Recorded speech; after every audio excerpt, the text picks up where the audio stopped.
It began with a quiet whisper that moved through the long, golden corridors of Buckingham Palace like a secret, carried by the wind. The royal family was preparing for an upcoming public event, and everyone was busy polishing silver, pressing uniforms, and arranging flowers in tall vases. But among the staff there was tension in the air, something unspoken yet heavy. A butler had overheard something strange, a private phone call from one of Camilla's close aides. The words were vague, but they hinted at something unusual happening in the apartment of Camilla's son. No one dared to speak openly, of course. Inside the palace, silence was loyalty. Still, rumors have a way of finding ears. Within hours, a quiet message reached the office of the Royal Guard. The message was short, official, and stamped with the Queen's seal. It read, "Immediate inspection required. Discretion advised." That was all. Sergeant Henry Wallace was on duty when the message arrived. He had been with the Royal Guard for 20 years, a man of discipline and calm. Every day he stood tall at the palace gates, his uniform pressed to perfection, his eyes alert to every detail. He had guarded kings, queens, foreign leaders, and priceless treasures. Yet he had never been part of something like this. A secret inspection of someone connected to the royal family. It was rare, almost unheard of. Henry held the sealed file in his hands, reading the brief note again and again. It didn't say what they were looking for or who exactly had ordered it, only that the guard must carry it out quietly, without drawing attention. His instincts told him this was no ordinary check. He met his superior officer, Captain Reed, in the guard room near the West Wing. The captain's face was serious, his tone low. "We have orders from above," he said. "We're to go to Camilla's son's apartment first thing tomorrow. Officially, it's a routine security check. Unofficially." He paused, looking at Henry carefully. "We're to document everything." Henry nodded slowly. "Has something happened, sir?" The captain shook his head. "Not that they've told me, but I've served long enough to know. When the order says discretion advised, it usually means something delicate." That night, Henry couldn't sleep. He sat by his small window in the barracks, looking out at the glowing lights of London. He had always respected the royal family, not just for their power, but for their sense of duty. But he also knew that every family, no matter how royal, had secrets. He wondered what could possibly be inside that apartment that required the Royal Guard to step in. Early next morning, the team gathered before sunrise. They were 6 in total, each chosen for their experience and trustworthiness. Their black cars left through the palace's private gate, driving through the misty London streets before anyone was awake. The city was quiet, only the sound of tires on wet pavement. When they arrived at the apartment building, it looked peaceful from the outside. A classic London residence, white stone, polished windows, and a royal crest discreetly displayed on the door. No one would have guessed it belonged to someone connected to the royal family. Henry checked his watch. "Proceed," he said softly. The guards entered with care, showing identification to the private security stationed at the entrance. The housekeeper opened the door, nervous and pale. "I wasn't told you were coming," she whispered. Henry gave her a polite nod. "We're here on official duty. You may remain outside until we finish." As the team stepped inside, the silence felt heavy. The living room was grand but strangely untidy. A half-empty glass of wine sat on the table. Letters and magazines were scattered around. The curtains were half closed, letting in only a soft gray light. Something didn't feel right. Henry gave a signal to begin the inspection. One guard checked the study, another the kitchen. Henry walked slowly toward the fireplace. The faint smell of burnt paper caught his attention. He knelt down and looked closer. Inside the fireplace were ashes, but not ordinary ones. He could still see small pieces of paper that hadn't fully burned. Some had golden edges, the kind used on official palace documents.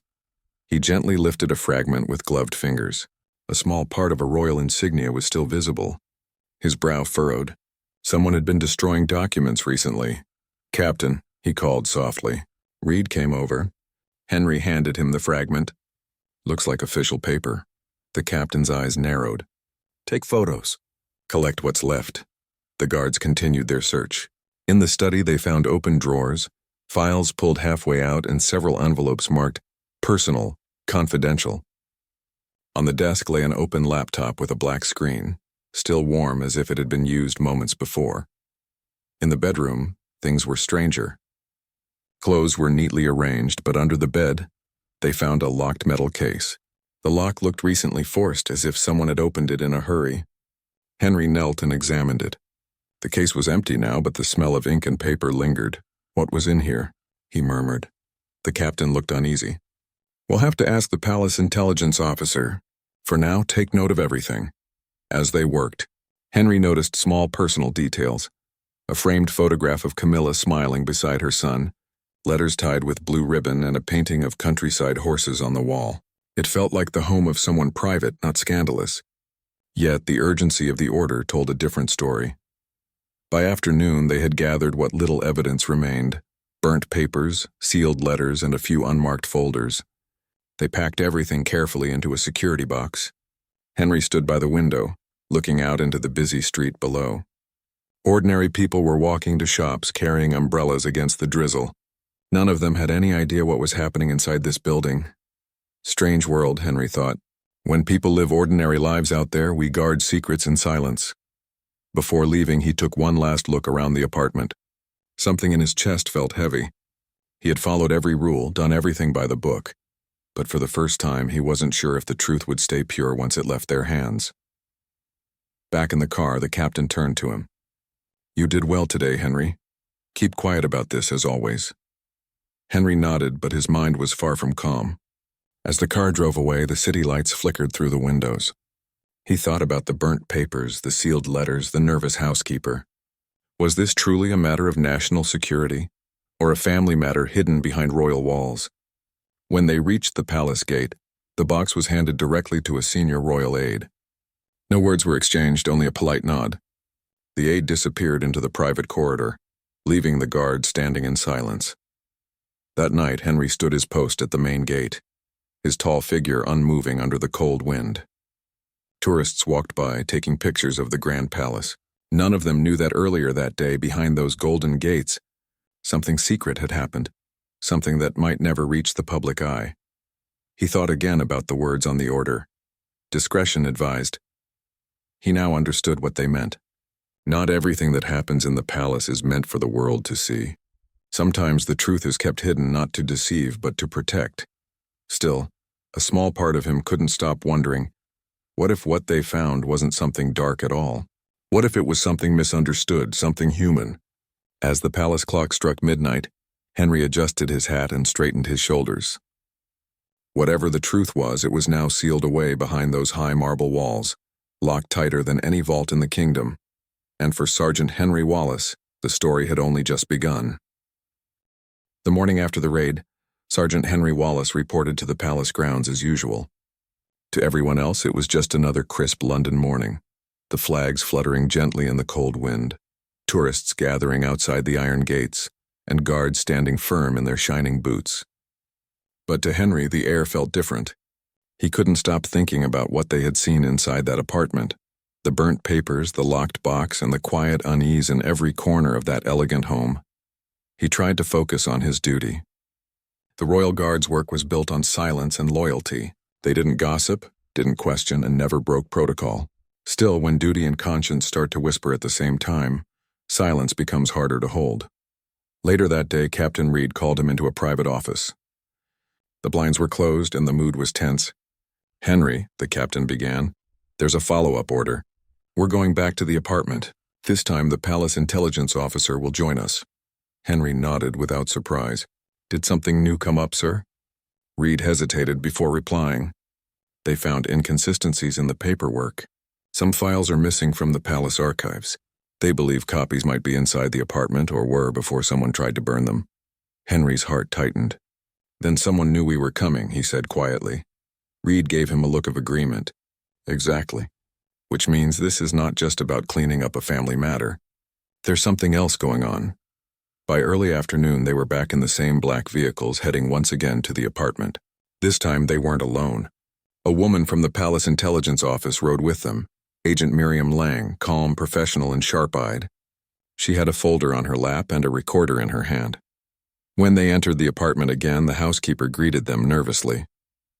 "I haven't touched a thing since yesterday," she said quickly. "I did as I was told." "Good," Henry replied politely. "You may wait in the hallway." The team began a more careful search. Henry moved through each room slowly, scanning details he had missed before. He noticed a faint mark on the wall near the study, like a hidden latch.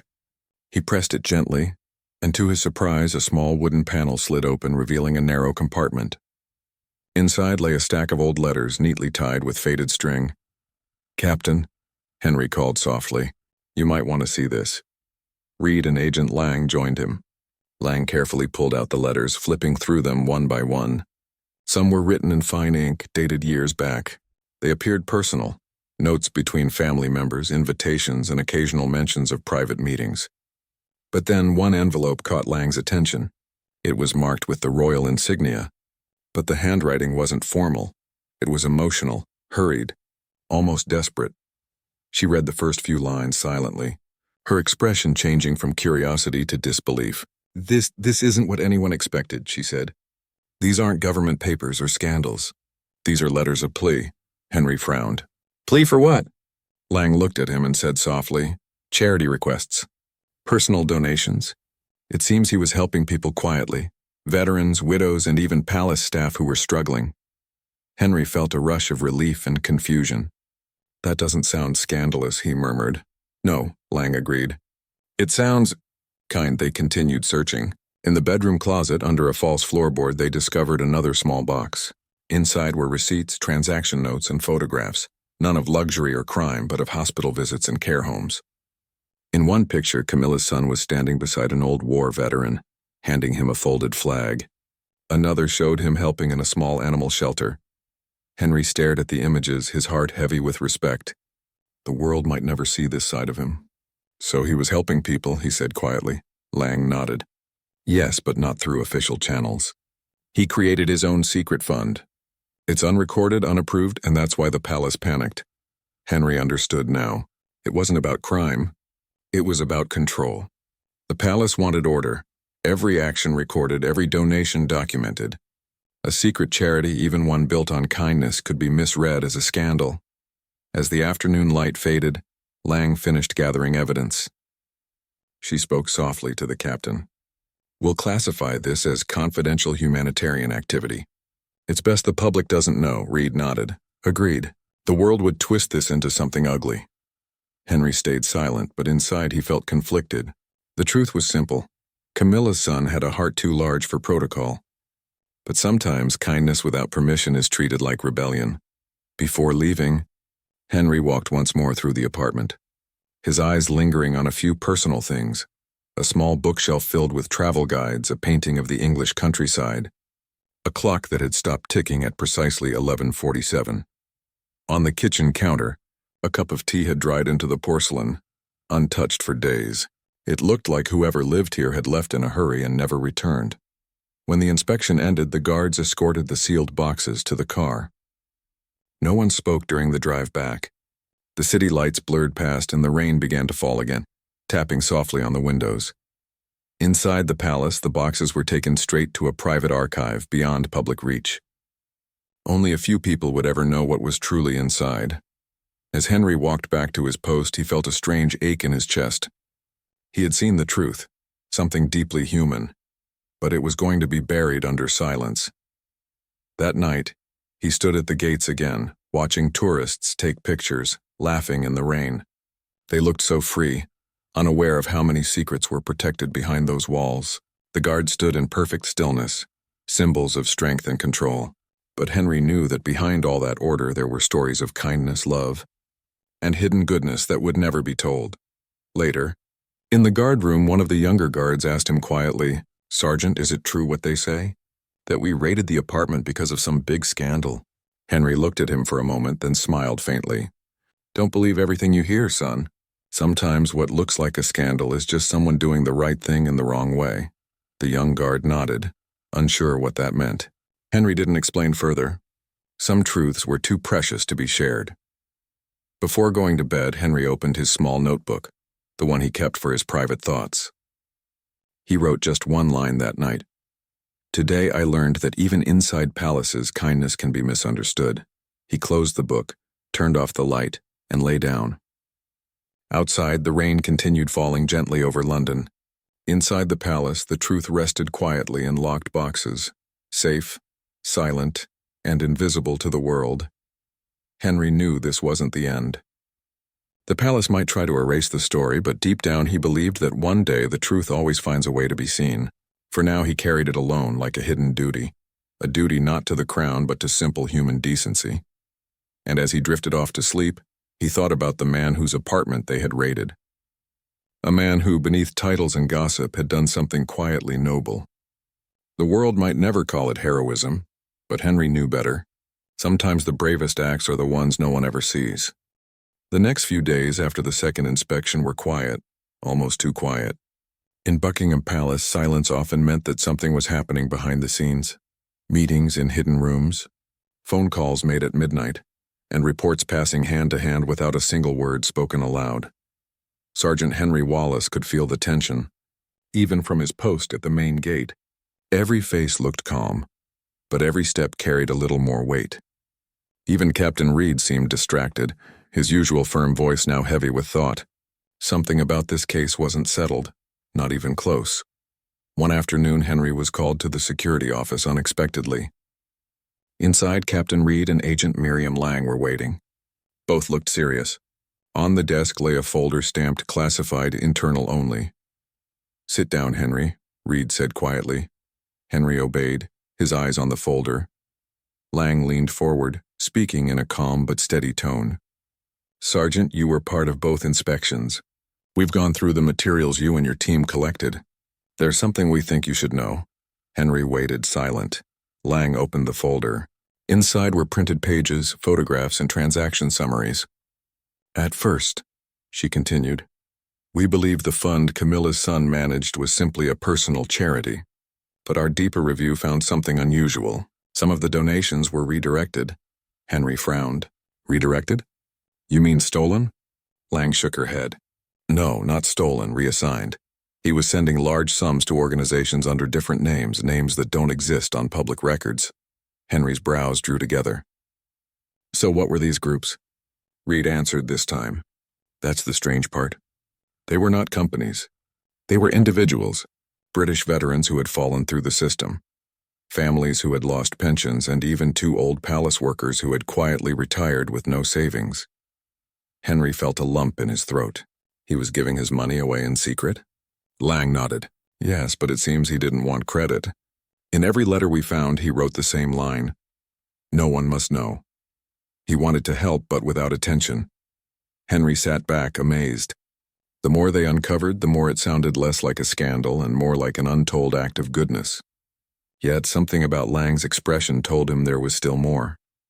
"There's another side to it," Lang said softly. "Not everyone in the palace approves of this kind of secrecy. Some officials feared that private donations could be mistaken for favoritism, or worse, political influence. So the raid wasn't about guilt," Henry realized aloud. "It was about control," Reed nodded. "Exactly. The higher-ups wanted everything under palace supervision. They couldn't risk rumors that someone connected to royalty was sending money off record, even for good reasons. It could look suspicious." Henry was quiet for a long time. He had served the royal family for most of his adult life. He had seen loyalty, duty, and sacrifice, but also the heavy weight of image, where even good deeds were sometimes seen as risks. Lang closed the folder gently. "Sergeant, this must stay confidential. The story will not go public. The official statement will say that no wrongdoing was found, but no one will ever mention the real story." Henry looked down at the polished floor. "Understood, ma'am." After the meeting, he walked out into the palace courtyard.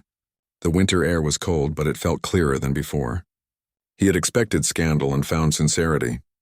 Yet he couldn't shake the feeling that hiding the truth was still wrong, even if it protected reputations. That evening, while patrolling near the royal stables, Henry noticed an old man struggling with a cart. The man was one of the palace gardeners, retired years ago but sometimes hired for small tasks. Henry helped him lift the cart and then offered him a few coins for tea. The man smiled and said, "Thank you, lad. I'll tell you something funny. Some years back I received a letter and a small check from someone I never met. Said it was to help me pay my rent after my hip surgery. The letter had no name, just a small crown drawn in the corner. I always wondered who it was." Henry froze for a moment. "A small crown, you said?" "Yes," the man nodded. "Strangest thing. Whoever it was, I bless them every night. Henry smiled faintly, understanding more than he could say. That night, back in his quarters, he took out his notebook again. He wrote quietly under the dim light, "The truth is not always hidden by lies. Sometimes it's hidden by honor." But just when he thought the matter was finished, a new twist came the next morning. Captain Reed entered the guardroom holding another sealed envelope. "Orders," he said grimly. "We're to escort a private courier to deliver documents to the Ministry of Defense." Connected to the same case, Henry frowned. "Why the ministry?" Reed sighed. "Because one of the veterans who received those funds worked in an experimental security program years ago. Some of the money sent to him was flagged as classified compensation. The ministry wants to know who authorized it." Henry felt the weight return to his chest. What began as an act of kindness now risked being tangled in politics and paperwork. By noon they arrived at the ministry building. The courier handed over a locked briefcase to a senior officer, who accepted it without a word. Henry stood silently by watching. As the officer turned away, Henry noticed something small. A pin on his coat shaped like the same crown mark that appeared on the gardener's mysterious letter. For a brief moment, Henry wondered if there was an even deeper layer to this story. Was this kindness spreading quietly among people who wanted to help, all under the same unseen symbol? Back at the palace, things slowly returned to their normal rhythm. The news never mentioned the raid again. To the public, it never happened. To the royal family, it was simply a misunderstanding resolved internally. But for Henry, it became something far greater, a secret memory of human goodness hidden inside royal silence. He carried that secret with quiet pride. Every time he saw a veteran at the palace gate or an elderly worker sweeping the courtyard, he wondered if they too had once received a letter with that small crown in the corner. Weeks later, as the Christmas lights were being hung around the palace, Henry stood at his post watching the decorations glitter against the cold night sky. Captain Reed walked by, stopping for a moment beside him. "Still thinking about that case?" the captain asked gently. Henry gave a small smile. "Just thinking about how some people give without wanting to be seen." Reed nodded slowly. "The world could use more of that." They stood there in silence for a while, listening to the distant sound of carol singers by the gates. Snow began to fall, soft and slow, covering the stones in white. Henry thought of the man they had raided, the one whose quiet kindness had been mistaken for scandal. He hoped that wherever he was, he knew someone understood his intention. In the palace, lights shone brightly through every window, but Henry knew that the most beautiful light often came from deeds done in secret, away from attention. He turned his gaze back to the gates, his heart steady and calm. For the first time in many years, he felt proud not just of his duty as a guard, but of the humanity he had witnessed behind the royal walls. The raid was over. The documents were sealed. But the lesson stayed alive in his heart. A reminder that even in places built on power and image, there were still people who acted out of quiet love. And though the world might never know their names, Henry knew that such people made even palaces feel a little more human. Days turned into weeks, and though the palace had gone back to its usual rhythm, whispers had begun to move beyond its walls. What was supposed to remain confidential was slowly becoming a story that no one could control. The city press, always hungry for royal drama, started printing vague headlines. "Palace under investigation," and "secret inspection linked to family member." No names were mentioned, but the hints were enough to stir curiosity. Inside the palace, tension began to rise again. The royal guard was instructed to keep their silence. Captain Reed called a private meeting for those involved in the original raid. His voice was calm but firm. "No comments, no discussions, not even among yourselves. The press smells blood. If anyone speaks without clearance, it could damage the crown's image." Henry nodded, but his heart was uneasy. He had seen the truth with his own eyes, and it wasn't what the world was guessing. Yet he knew that sometimes truth wasn't the strongest weapon. Silence was. Still, he couldn't ignore the frustration that came with it. Every morning he saw reporters waiting outside the gates, calling out questions as he and the other guards stood motionless. Cameras flashed and voices shouted things like, "What did the guard find? And was there a royal scandal?" Henry kept his eyes forward, his face a wall of calm discipline. Inside, the palace advisors were holding endless meetings. One evening, While Henry was changing shifts, he overheard two junior officials whispering near the hallway. They say there were boxes full of secret letters, one murmured. Letters? From who? The other asked. From people outside the palace, ordinary people. Donations, money, favors, some say it's corruption. Henry paused for a moment. He wanted to correct them, to tell them those letters were filled with kindness and not greed. But he couldn't. Guards didn't argue or explain. They obeyed. Yet as he walked away, something inside him stirred.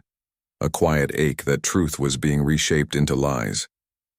That night, the story hit the newspapers harder. A large headline read, "Royal family member under question. Financial mystery deepens." The article didn't have proof, only speculation, but the words were enough to damage a reputation. By the next morning, the palace was in full crisis mode. The Queen's private secretary released a brief statement. No investigation is ongoing. Recent reports are inaccurate. It was meant to stop the rumors, but it only fueled them. Henry found himself called once again to Captain Reed's office. The captain looked tired, his eyes shadowed with sleeplessness. "Henry," he said quietly, "this is getting out of hand. The press is twisting the story. They're saying the guard found evidence of misconduct. We both know that's not true." "Yes, sir," Henry said softly, "but the truth isn't reaching outside." Reed leaned back in his chair. "We protect the royal family, not their stories. Still, I'm asking you, keep calm. Do your duty. Don't let gossip win." Henry saluted and left. But as he walked through the marble corridor, he saw how different the atmosphere had become. Servants whispered in corners. Advisors moved quickly, carrying files close to their chests. Every sound echoed a little louder than before. Every look lasted a little longer. That evening, while standing at his post, Henry saw something unusual. A young woman dressed in plain clothes stood outside the palace gates holding a small sign. It said, "He helped my father when no one else did." Reporters turned their cameras toward her, shouting questions. She refused to speak, only holding the sign higher. Henry's eyes softened. He didn't know who she was, but he understood. She was one of the many people touched by the hidden kindness of the man now being accused of scandal. Within hours, pictures of her spread online. People started asking questions. Who was she talking about? What did she mean? The confusion deepened, and once again, truth and rumor began to mix like storm clouds. Inside the palace, damage control meetings continued late into the night. Agent Miriam Lang returned, called back to help calm the situation. When she met Henry in the corridor, she sighed quietly. "The truth is simple, Sergeant," she said. "But people don't want simple. They want stories that shock." Henry looked at her with quiet frustration. "Then what happens to those who did good?" Lang gave a sad smile. "Their good remains even if no one writes about it." The next day, Henry was reassigned temporarily to internal patrol, an unusual order. It meant he would guard the inner wings of the palace rather than the gates. It was quieter work, but also a sign of the palace's desire to move him away from public eyes. Some of the higher officials probably feared he knew too much. While walking through the grand hallway late at night, Henry noticed light spilling from one of the offices. Inside sat an elderly advisor he had often seen beside the Queen. The man waved him in kindly. "You must be Sergeant Wallace," the advisor said. "I've read your report from the inspection." It was honest and respectful. "That's rare these days." Henry nodded politely. "Thank you, sir." The advisor folded his hands on the desk. "Tell me, Sergeant, what do you believe happened that day?" Henry hesitated. "I believe we found a man trying to do good in secret. And I believe the world misunderstood him." The advisor looked thoughtful, then said softly, "Sometimes, Sergeant, good deeds done quietly become dangerous to those who love order. But you did the right thing by staying silent. History will be kind to the truth even if the present isn't." Henry left the room with a heavy but calmer heart. He realized that truth, no matter how hidden, could still find its defenders even within palace walls.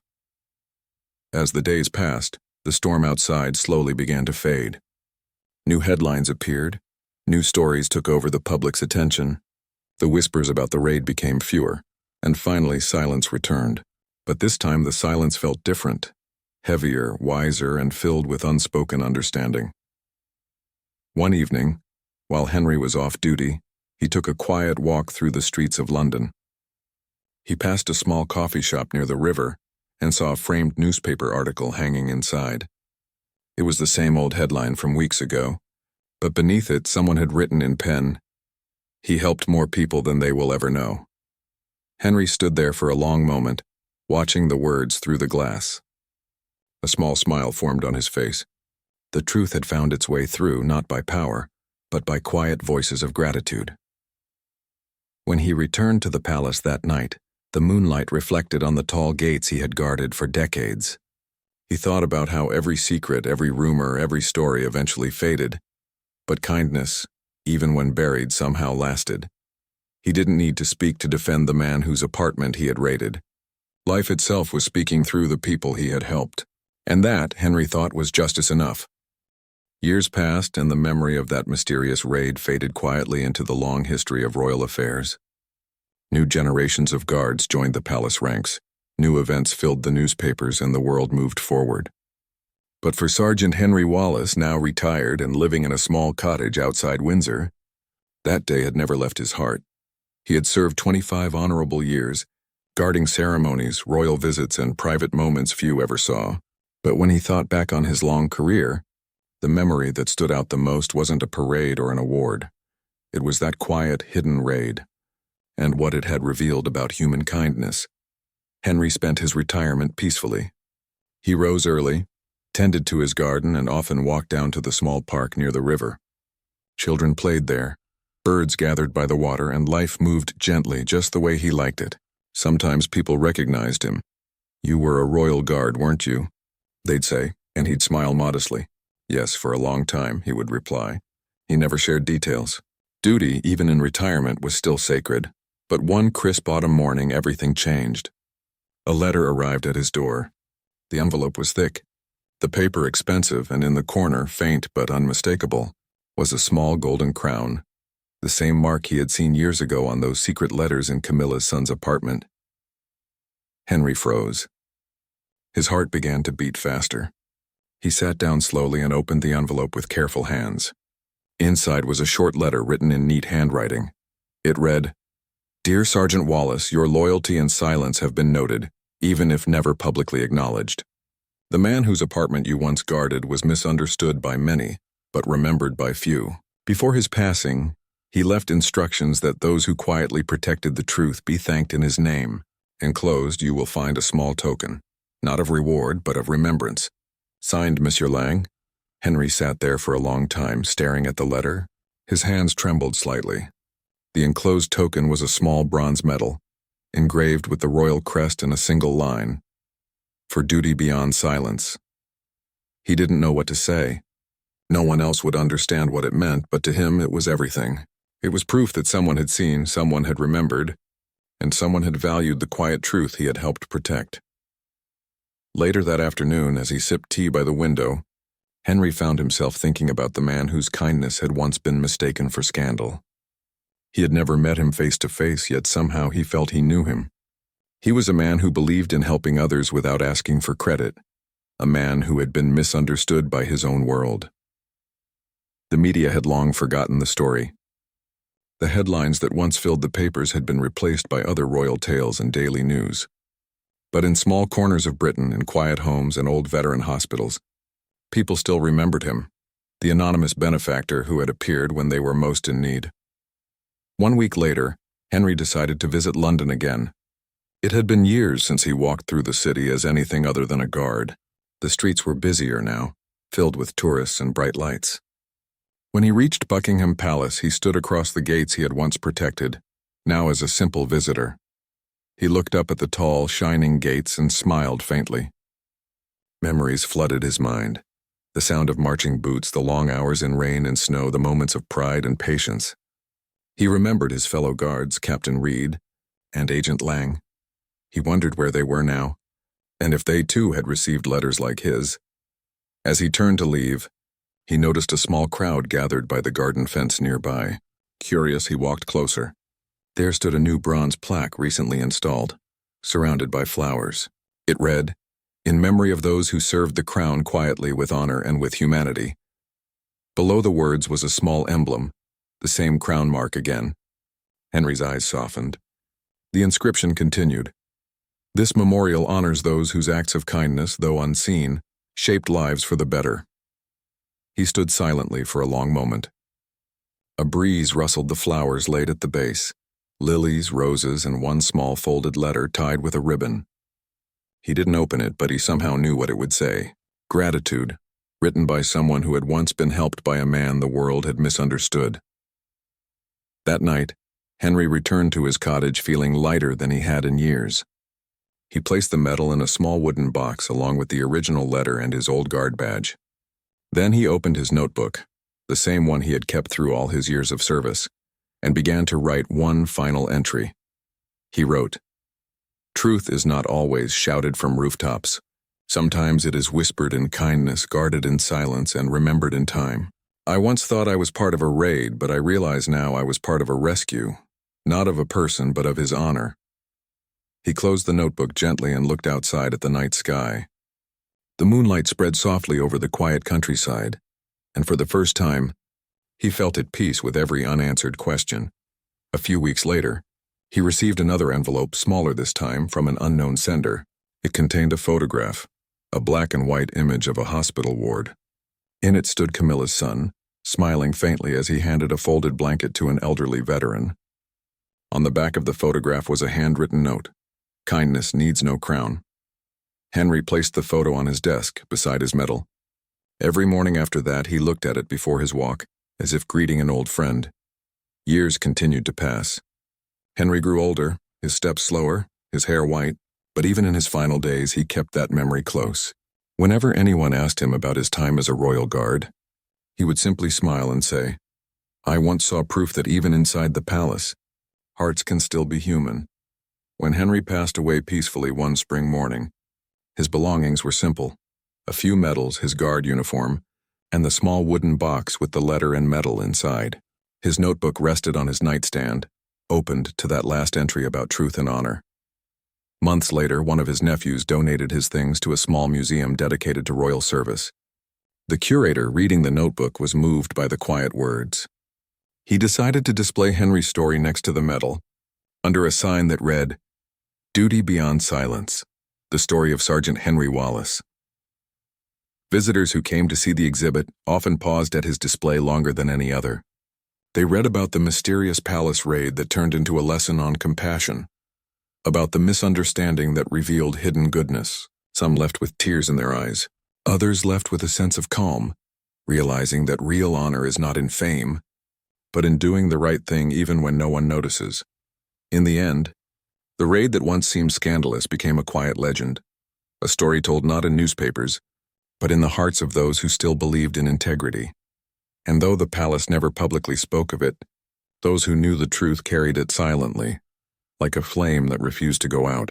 Because sometimes the greatest stories are not the ones shouted to the world, but the ones lived quietly, faithfully, and with grace.